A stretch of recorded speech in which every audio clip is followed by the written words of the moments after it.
तो आप भी अपने घर को ऐसा बना सकते हैं। कैसे बनेगा?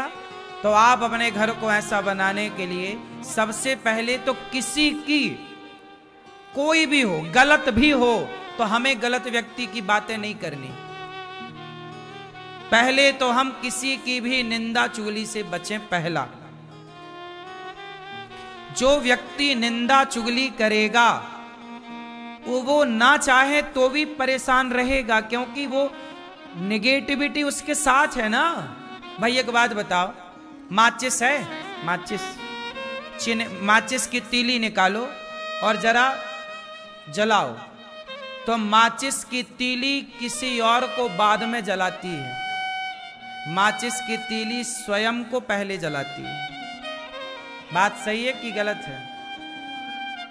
माचिस की तीली भैया किसी और को दिया बाद में जलाएगी, चूल्हे को बाद में जलाएगी, लेकिन वो तीली पहले स्वयं को जलाएगी। बोलो हाँ कि ना? यही है। इससे सीख ये मिली कि जो दूसरे का बुरा करता है, दूसरे के बारे में बुरा सोचता है, उसका बुरा वो कब कर पाए ना कर पाए, पर खुद का बुरा पहले कर लेता, खुद को पहले जला लेता है। आप दूसरे को जला पाएंगे अलग विषय है, कब जलाएंगे, कितना जलाएंगे, लेकिन स्वयं को पहले जला रहे हैं आप। ये निंदा और चुगली के साइड इफेक्ट। आपके घर में डर लगता है आपको, कई बार आपका घर ऐसा है जैसे खाने दौड़ रहा है आपको, आपके घर में नेगेटिविटी ज्यादा है, घर में रहने का आपको मन नहीं करता, क्योंकि घर का वातावरण आपने ऐसा बना रखा है।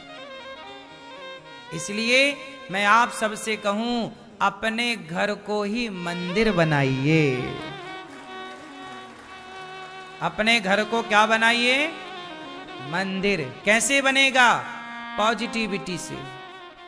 कोई गलत बात ना करिए, ना गलत बात करने वालों को घर में कोई आए तो उसका स्वागत सत्कार ऐसे करिए जैसे भगवान का सत्कार हो रहा है। किस घर में भगवान होते हैं मैया? किस घर में भगवान होते हैं? जिस घर में अतिथि का स्वागत सत्कार होता है, उस घर में भगवान होते हैं। अब क्या हो रहा है घरों में?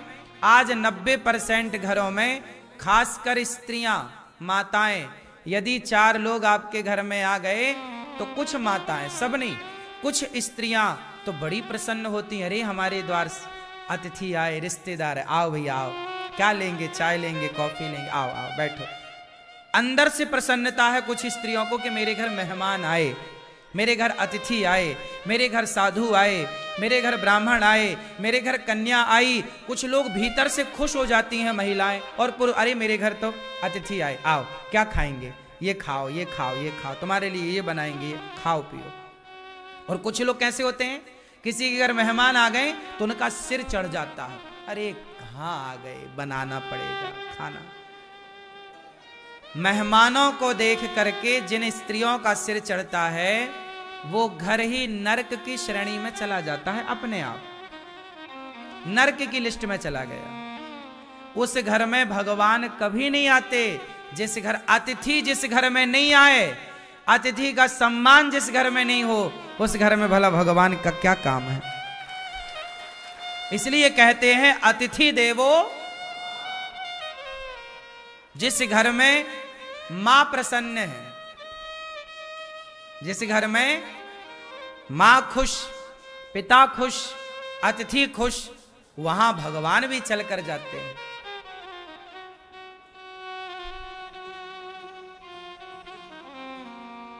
सही है? इसलिए मेरी मां, तुम गृहस्थ हो। वो स्त्रियां अच्छी नहीं होती जो अतिथि को देखकर मुंह बनाती हैं। वो स्त्रियां परम सौभाग्यशाली होती हैं। उन स्त्रियों से घर की शोभा होती है जो स्त्रियां अतिथि को देखकर प्रसन्न हो जाएं कि आज हमारे को भगवान ने सेवा करने का मौका दे दिया है, किसी को आज भोजन बना के खिलाने का अवसर दिया। अपना तो तुम रोज खाती हो, रोज बनाती हो, लेकिन जो किसी और के लिए बनाए खिलाए, साधु संत, दीन दुखी, ब्राह्मण, कन्या, तब ना आपके घर में अतिथि के रूप में भगवान ना जाने किस रूप में नारायण मिल जाए। इसलिए स्त्रियों को कैसा होना चाहिए, इसलिए मैंने आपको कथा सुनाई कई बार कि माता यशोदा पिछले जन्म में धरा थी। माता यशोदा पिछले जन्म में कौन थी? क्या नाम था उनका? धरा। माता यशोदा पिछले जन्म में धरा थी और वो संतों की सेवा ही करती थी। कोई आए द्वार पर तो खिलाती, और काम क्या करती? जंगल की लकड़ियां काटती। पति पत्नी दोनों, नंद बाबा और यशोदा पिछले जन्म में ये दोनों पति पत्नी थे, और दोनों जंगल की लकड़ियां काट के बाजार में बेचते, जो पैसा मिल जाए तो द्वार पे कोई अतिथि आए तो खवाते थे। एक दिन इनके द्वार पर भगवान आ गए, और भगवान के लिए इन्होंने, जब इनके घर में खाने का रोटी नहीं थी तो किसी से मांगने चली गई कि पैसा उधार दे दो। उसने कहा कि तुम बड़ी सुंदर हो, बहुत अच्छी दिखती हो, यदि तुम अपने स्तन हमें दे दो तो हम स्तन लेकर के और फिर तुम्हें पैसे देंगे। मतलब वो आदमी चरित्र का खोटा था, माता धरा के चरित्र को चाह रहा था। पर माता धरा ने कहा कि तुझे मेरे स्तन चाहिए? हाँ। तो माता धरा ने अपने शरीर से अपने चमड़े को काट दिया, स्तनों को काट दिया, काट कर दे दिया, ये ले। और पैसे उतने लिए जितनी जरूरत थी, बाजार से सामान खरीद कर संतों को जब भोजन कराया तो संतों ने कहा कि ये आपके शरीर से रक्त कैसा? माता धरा ने कहा कि आप अतिथि हैं और आपके लिए भोजन था नहीं, मैं पैसे उधार मांगने गई तो उसने उधार दिया नहीं, कहा कि पहले अपने स्तन दो, तो मैंने अपने स्तन उसे दे दिए। चमड़ा ही तो चाह रहा था, तो मैंने चाकू से काट कर अपने स्तनों को उसकी हथेली में रख दिए। भैया तू ले, स्तन चाहिए ये, और पैसे लेकर मैंने भोजन आपके लिए तैयार किया। पूरा शरीर खून से भरा था माता धरा का, साड़ी पूरी गीली। अब सोचिए इतना घाव हो जाए तो कितना दर्द, जिसके पूरे स्तन काट दिए जाएं चाकू से, उस स्त्री को कितना दर्द होगा। तुम्हें जरा दूध पीने में बच्चा जरा दांत गड़ा दे तो तुम चिल्ला जाती हो कि कितना जोर से बच्चे ने काट दिया। चीख लेती है स्त्री। बच्चे यदि काट दे मां के स्तन को, और चाकू से ही काट दिया, और धरा मां ने अपने हाथ से, कितना दर्द होगा। पर वो सारा दर्द किसके लिए सहा? कि अतिथि भूखा ना जाए। जब यह निष्ठा अतिथि के लिए होती है तब उस अतिथि के रूप से भगवान प्रकट हो गए। माता, मैं तुम्हारी परीक्षा लेने आया था। उस समय आया जब आपके घर में अन्न का एक दाना नहीं था। आपका मैं बहता हुआ लहू देख रहा हूं, खून देख रहा हूं। अगले जन्म में मैं आपका दूध पीकर आपका ऋण चुकाने आऊंगा।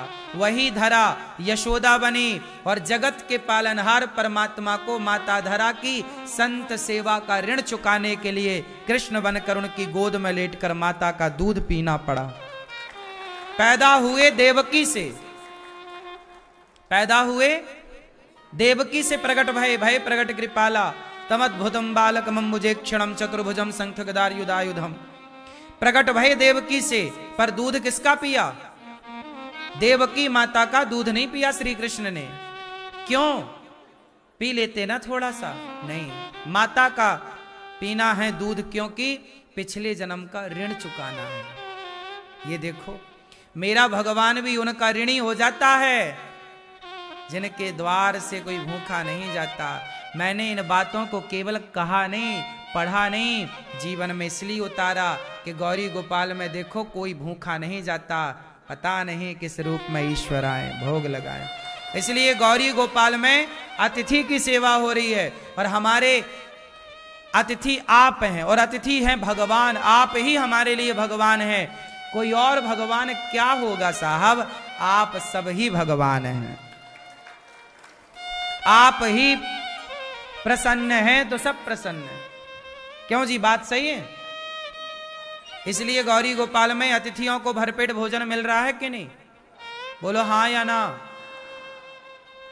कोई जात नहीं देखी जा रही है, कोई रूप रंग धर्म मजहब पंथ नहीं देखा जा रहा है, सबको पेट भर रोटी परोसी जा रही है। क्यों जी, बात सही है?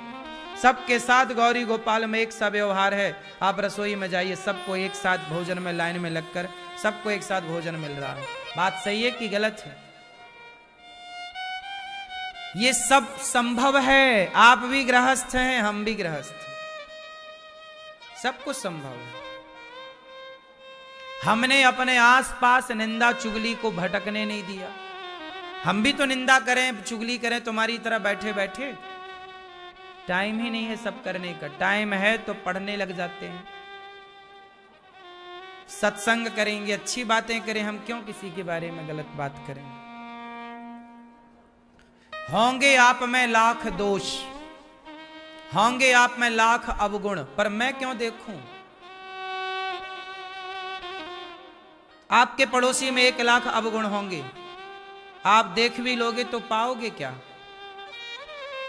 अवगुण देखने ही हैं, दोष देखने ही हैं, तो औरों के नहीं, खुद के दोषों को देखिए और अपने दोषों को देखकर अपने को बेहतर कीजिए। बुरा जो देखन मैं चला, बुरा ना मिलिया कोई, जो दिल खोजा आपुना, हमसे बुरा ना। मैया सुन रही हो मेरी मां?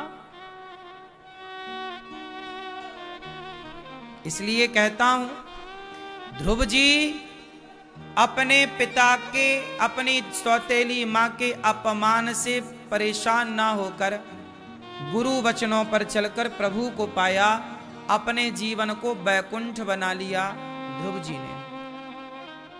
इसलिए भगवान ने बैकुंठ खाली कर दिया ध्रुव के लिए। आपको बताऊं, ध्रुव जी किस लोक में रहते हैं? बोलो, ध्रुव जी कहां रहते हैं? ध्रुव लोक में।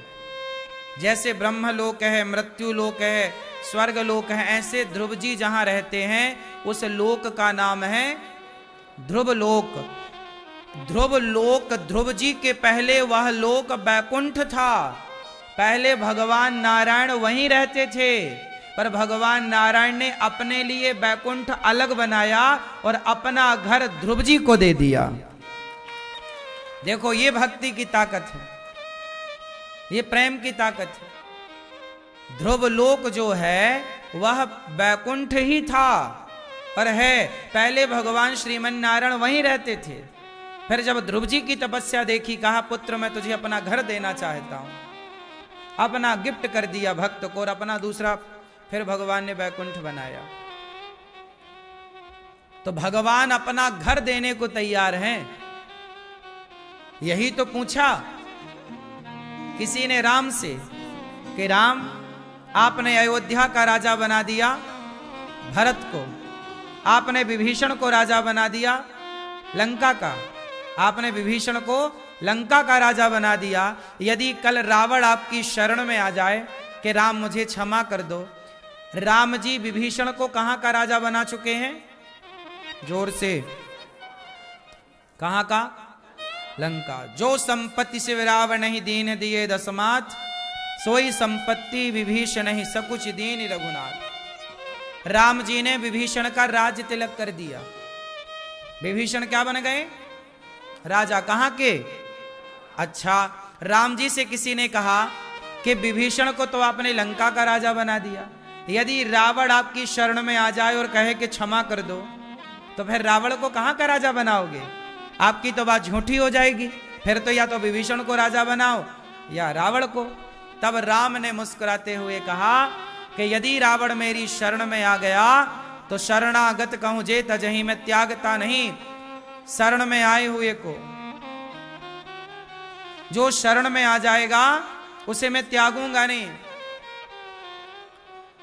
सन्मुख हो ही जीव मोहि जबहि, जन्म कोटि अघनासहि तबहि। शरण में आ गया यदि रावण, तो मैं विभीषण को लंका का राजा बना चुका हूं। रावण शरण में आएगा तो मैं रावण को अपने बैकुंठ का राजा बना दूंगा।